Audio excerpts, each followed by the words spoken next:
Yep. So, I'll get back to the book part. It says here, embroidered, emboldened with this success, Gandhiji in 1919 decided to launch a nationwide satyagraha against the proposed Role Act. This act had been hurriedly passed through the Imperial Legislative Council despite the united opposition of the Indian members. It gave the government enough powers to repress political activities, allowed detention of political prisoners without trial for 2 years. Mahatma Gandhi wanted non-violent civil disobedience against such unjust laws, which would start with a hartal on 6th April.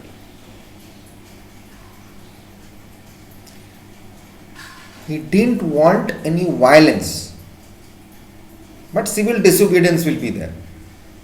What is the civil disobedience? We will stop work. This is the hartal. Hartal comes under civil disobedience. Rallies were organized in various cities. Workers went on strike. Railway workshops and shops closed down. Alarmed by the popular upsurge and the scared that lines of communication such as railways and telegraph would be disrupted, the British administration decided to clamp down on nationalists. Local leaders were picked up from Amritsar. Mahatma Gandhi was barred from entering Delhi. On 10th April, the police in Amritsar fired upon a peaceful procession, provoking widespread attacks on the banks, post offices and railway stations. Martial law was imposed and General Dyer took command. 13th April 1919, Jallianwala Bagh takes place. Now, what happened in the Jallianwala Bagh? That is a matter of thinking. Because of this Role Act, this thing started taking.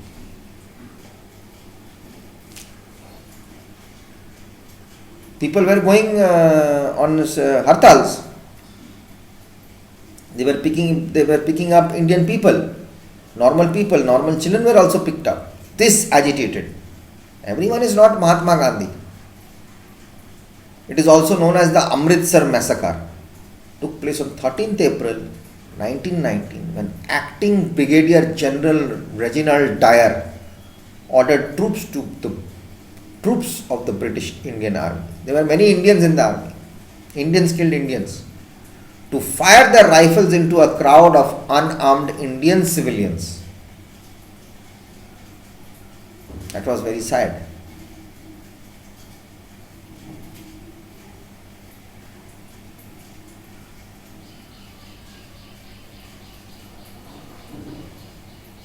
Jallianwala Bagh, Amritsar, Punjab killing killed at least 379 people and injuring over 1,000 other people.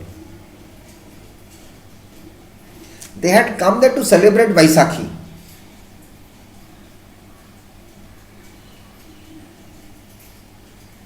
Actually, they had come there to celebrate Vaisakhi.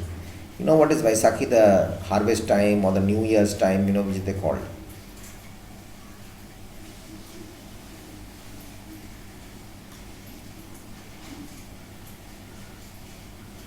Okay. So this was very bad. So it was a massacre. Target was crowd of non-violent protesters along with Baisakhi pilgrims who had gathered in Jallianwala Bagh, Amritsar. 13th or 14th is always April is called the Baisakh. Okay, this is what happened. There was a narrow passage to enter the garden.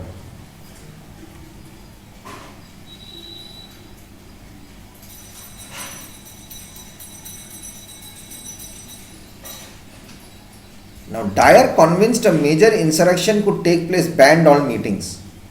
He thought on 13th April. This notice was not widely disseminated and many villagers gathered in the Bagh to celebrate the important Indian festival of Baisakhi. It was not widely spread properly. People didn't come to know, otherwise they wouldn't have come. And he had banned get together and peacefully protest the arrest and deportation of two national leaders, Satyapal and Saifuddin Kichlu.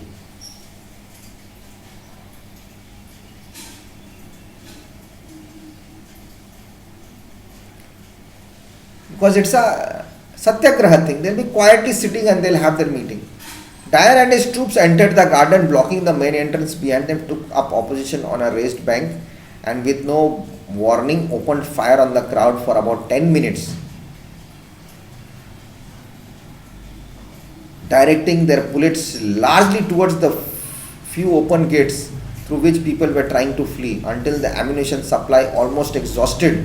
The following day, Dyer stated in a report that I have heard that between 200 to 300 of the crowd were killed. My party fired 1,650 rounds of bullets. Not 160, 1,650 bullets, rounds of bullets. Each round might have 12 bullets, each round might have 30 bullets, each round might have 12 bullets, 6 bullets, 10 bullets.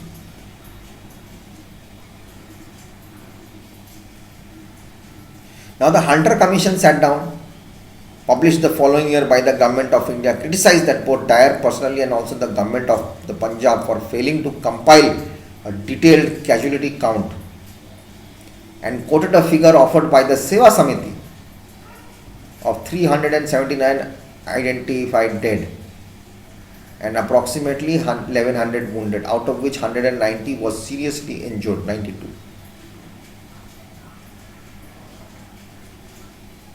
But actually 1,000 people were dead and 1,500 injured. Dyer was lauded for this action by some Britain.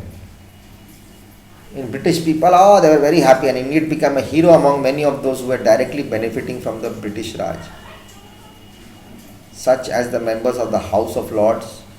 He was, however, widely denounced and criticized by the House of Commons, whose July 1920 committee investigation censored him, but he was suspended, but there was no action taken about him. As he was a soldier acting on orders, he could not be tried for murder. The military did not bring him in front of court-martial, only his punishment was to be removed from his current appointment and turned down for a proposed promotion and barred from further employment in India. He went back. Where he died unrepentant about his actions. This incident shocked people.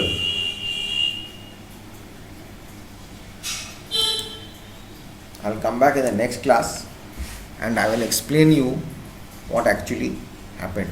What else all happened. Dyer was actually shot down in England. Sardarji went and killed him there. He was shot down.